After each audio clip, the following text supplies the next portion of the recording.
அனைவருக்கும் வணக்கம். நான் பிரபாகர், ஜோதிடர். ஓம் சிவாய நமக, சிவசக்தி, திருச்சிற்றம்பலம்.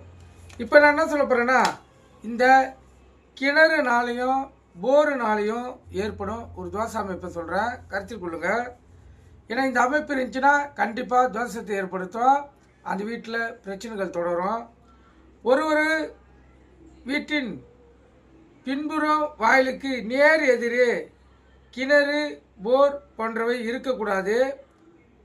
ஒருவேளை யார் வீட்டையாவது அப்படி இருந்தால் அவங்க வீட்டில் கண்டிப்பாக ஏதாவது பிரச்சனைகள் இருந்து கொண்டே இருக்கும். திருமணம் நடக்காது, குழந்தை பிறக்காது, கணவன் மனைவிடையே பிரச்சனை தொடரும். அதேபோல் வயதானவர் இருந்தாங்கன்னா உடல் வாதிகளால் அவதைப்பட்டு கொண்டு இருப்பாங்க. அப்படி யார் வீட்டிலாச்சும் இந்த அமைப்பு இருந்துச்சுன்னா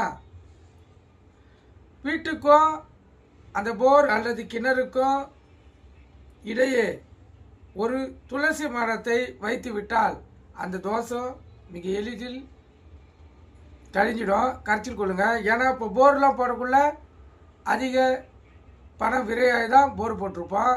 இப்போ அந்த போரை எடுத்துட்டு வேறு இடத்துல போர் போடணுன்னா அதிகம் செலவாகும்.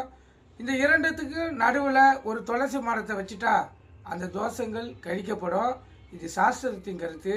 இது போல் அமைப்பு யார் வீட்டில் இருந்துச்சுன்னா நீங்கள் இந்த துளசி மரத்தை வைத்து பயன்பெறுங்க. நீங்கள் கருத்து கொண்டு பயன்பெறுங்க. நன்றி, வணக்கம், வாழ்க வளமுடன்.